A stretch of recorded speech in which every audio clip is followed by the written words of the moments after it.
Yeah. Thank you all for being here. Thanks for sticking around. Coming up tonight, Blue Blood star, and still a new kid to us.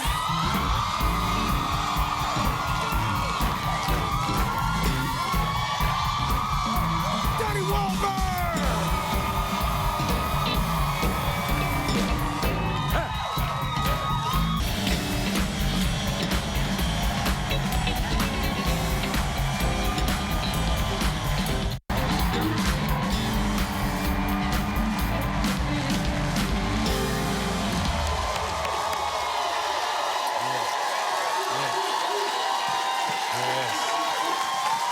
Thank you.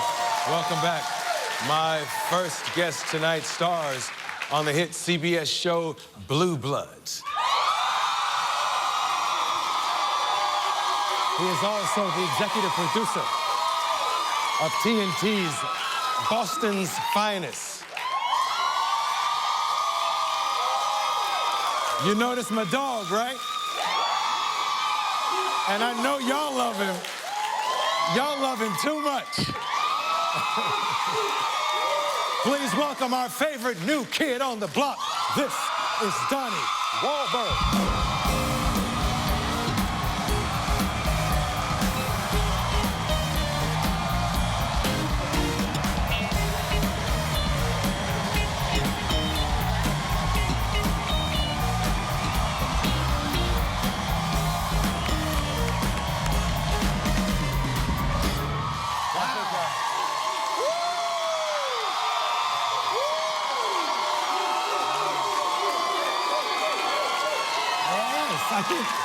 I think we forget how much men love you, too. Everybody was a new kid fan, and all of you have blue blood running through your veins.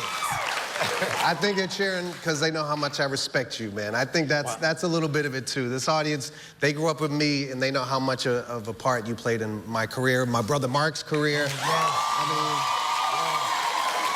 it's a lot of love, man. There's a lot of love. And you know what? I have gone, okay, let's just have an all-out ass-kiss fest right now. I have gone to Boston, and him and his brother were on the road doing something, right? His family still showed up to take care of me. His mom, his brother, they still show up and take care of me.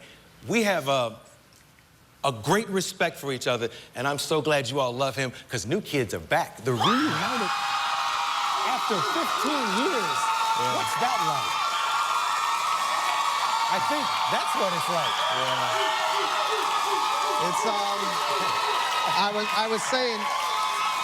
I was saying, it's still loud, I'll tell you that much. Yes. They scream louder at 40 than they did at 20, I'll tell you. But, you know, you took a break yourself. Yes. And the one beautiful thing about taking a break is, you know, you got to look in the mirror a lot, and you got to decide who you are and what you're going to be, and you got to decide if the outside world is going to dictate the rest of your career, or you're going to dictate it yourself. You got to dig in and do the work. But more importantly, you know, with all that time and all that growth, when you come back that second time, it's just such a greater appreciation. I mean, every time I walk out on stage with new kids, and I see the people cheering, and just walking out now. It just, you know, I could play 1 million sold-out arenas, and it would never get old. It will never get boring. And you know, and I think, quite frankly, we're better than we used to be. And I think you've been away, you know, you've been away for a while. And when you come back, you know, to see your name on that sign again, I know it's got to feel great for you. And it's really, there's something to be said for taking a break every now and again and just recharging, refocusing, and rededicating. And I've been having the greatest time with that band, better than ever before. And how do you have time between Blue Bloods? When I watch how wonderful some of the work is, I wonder how you find time to even do the music. It's tough. I mean, but, you know, we worked so hard for so many years to be in a position that I'm in now, to do all these different things that I want to do, producing TV shows, acting in a TV show, touring with my band in arenas every night. You know, if it means no sleep, then I get no sleep. You know, I've worked my whole life to be doing this, to sit on a stage with a gentleman like you and to talk about, you know, the blessings that I have. And so, you know, I'll work around the clock if I have to, because you don't know if it's going to last forever. Yeah. And you got your hands in other reality shows, Boston-based reality shows. Tell us about that. Well, Boston's Finest is going into its second season. It focuses on the men and women of the Boston Police Department, on the job and off. And we did season 1 before the Boston Marathon bombings, which was really incredible to be a part of doing season 1. But most of the officers in our show were there as first responders the day of the marathon. They were there when the 2 terrorists were brought to justice. I mean, they're just amazing men and women. They grew up in the same streets that I did, and all my brothers did. Probably their uncles and grandfathers and dads used to arrest my brothers. But you know, they're such brave people, and it's been an honor to work with them on the show. And I can't wait for season 2. I think it's gonna be better than season 1. Yes, yes. So, how big is your family actually? There are 9 of us. 9. 8 now. My oldest sister passed away a few years ago, but there's still 8 of us left. Yeah. There's a nice still there. That's Mark, my brother Paul. Most people, a lot of my fans know we have a restaurant called Wahlburgers that my brother Paul is the creator of. Mark and I are co-owners with him, and my mom works there. But we're also doing a reality show, which no one even knows about. It's going to be coming out on A. This is the first time I'm going to talk about it. Cool. Right now, it's on A&E. I think it premieres January 22nd after Duck Dynasty. And Mark, my brother, Mark and I, my mom and my brother Paul are all going to be in the show, and it's incredible. It's going to be a lot of fun. It's about our business. It's about our restaurant. And what is it going to be called? Wahlburgers. Okay, so it'll be Wahlburgers. Just like the burgers. Cool. They called us that as kids. You know, they teased me. They'd say Wahlburger. If they weren't calling me Junior Jailbird because of my older brothers being inmates all the time, they called me, hey, Ronald Wahlburger. So we got the last laugh and opened a burger joint with the name, and it's doing great.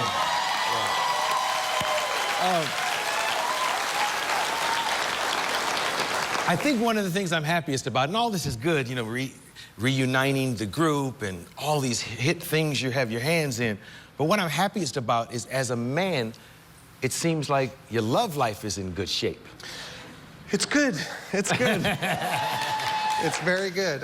You know, look, my life overall is great. I have a great girlfriend, Jenny. She's an amazing girl. She's wonderful. And, you know... Jenny's currently on The View, right? She's on The View, yeah. You almost started a brand new East Coast, West Coast beef when you had the talk ladies on here last week. Oh, yes. Yes. But it was going to be a female East Coast, West Coast beef, but it's all good. Did you and your girl happen to see that? Yeah, well, Jenny laughed at it. You know, good. I'm sure you all know Sharon Osbourne. Yeah, Sharon had something to say about The View girls, but Jenny has a great deal of respect for Sharon, and Sharon's a fan of Jenny. Jenny laughed, and you know what we both said is, great for Arsenio. Yeah. You know what I mean? Because we've been watching the show from the first night, and we're so happy, and you know, and as far as the rest of my personal life, you know, I got 2 great kids, and their mom and I are not together, but she's a wonderful lady, and you know, you know, absolutely. You know Kim, our sons go to school together. It's so cool because we've come so far, and there are days when I see my son walking and I see his son walking into school, and it's really a good feeling. Yeah. You know, because we have that side of our lives which is very successful and special. It's more important than you know, all this other stuff is great. It's great to be successful in business and to succeed in the things that we work at, but to, you know, have loving children and to be there, to be able to, you know, to see them grow up and to be a part of that. That's one of the great things about taking a break too, you know, is get to change some diapers and do some things, and it's been a real blessing, you know, to have such a great set of kids. I'll tell you. Hey, no one screamed louder than the women here for you tonight. Are women supportive that you're in love with Jenny now, or does your audience have are they torn? Oh, that might be the answer. My fans are funny because, you know, Jenny knows how big a part they are of my career and how much, you know, how much they mean to me. So when we first started talking, she was like, look, we call our fans affectionately blockheads. And she said, hey, I'm a blockhead too. If your fans, you know, if they mean that much to you, then I'm gonna be with them, and you know, they're my sisters too. And so the fans have been very supportive, you know, and I'm very grateful to them anyway. I mean, they look after me though. They're like my sisters, you know. If I got my real sisters and my new kid sisters, they, you know, they look out for me. They watch my back. So I love you too. You know, they love her. We'll be right back with these blockheads and...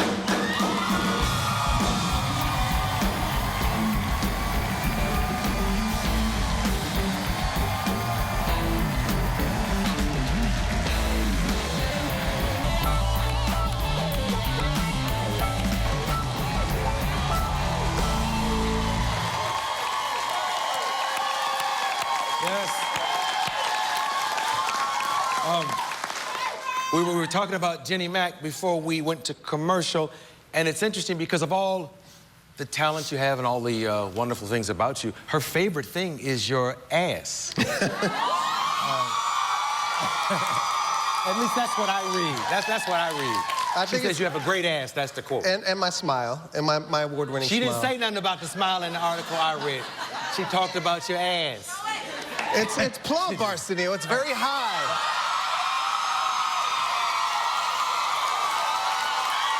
Very high. We have that in common. Yeah, yes we do. Yes. It's like Earth, Wind, and Fire, so keep your to the sky. We got... Listen, when you're 9 years old, they tease you for them high butts. But when you get a little older, you give them something to hold on to. Oh, gosh. Let's talk Blue. Yes.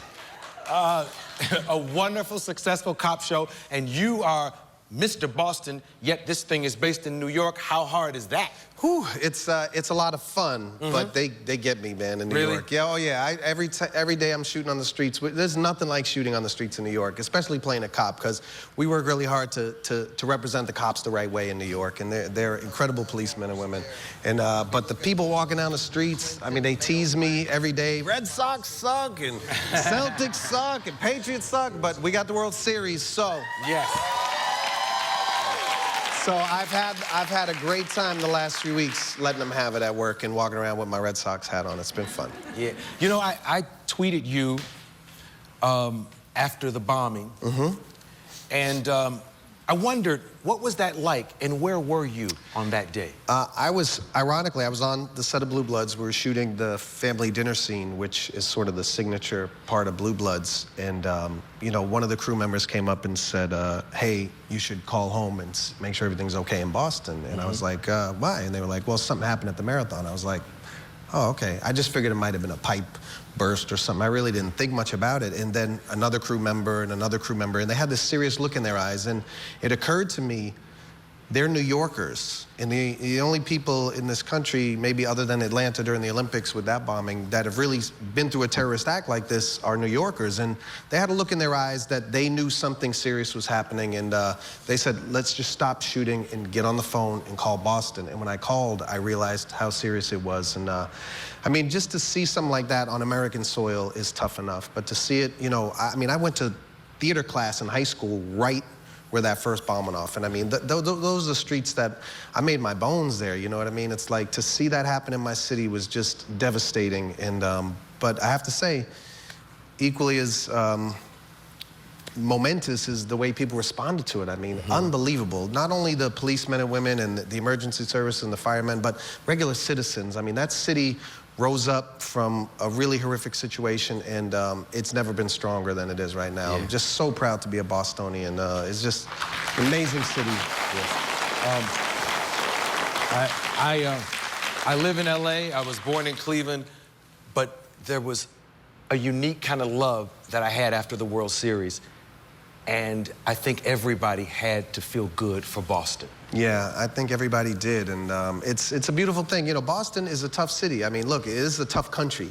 You know, people forget America is a young country compared to, you know, countries in the Middle East or Asia and stuff that Africa have been around for thousands and thousands of years. I mean, we're just babies, and we've come a long way in a really short time. But you know, people do forget it. Is a lot of stuff still lingers, and a lot of wounds still linger from my childhood in Boston when they integrated the schools with busing and stuff. But I could say, if I wasn't put on buses and sent from a white neighborhood to a black neighborhood, I wouldn't be sitting on this couch. I would not have had the life I had. I would not have had the career I had. I mean, those times gave Boston a very racist reputation, but they made what Boston is now. Though we survived those times, and we've become a stronger and better city because of it. So, you know, it put a scar on us and a mark on us, but believe me, it's made us better in the long run. We're a very proud city. Yeah. Thank you, sir. Yes. Thank you for being here. And I'm going to say one quick thing before you go, and I'm not even going to give you a chance to respond. I would love, once again, to have new kids in my house. Be sure to check out Blue Bloods Fridays at 10 p.m., 9 p.m. Central on CBS. Let them know that I really want new kids in my house. I'll be right back, ladies and gentlemen.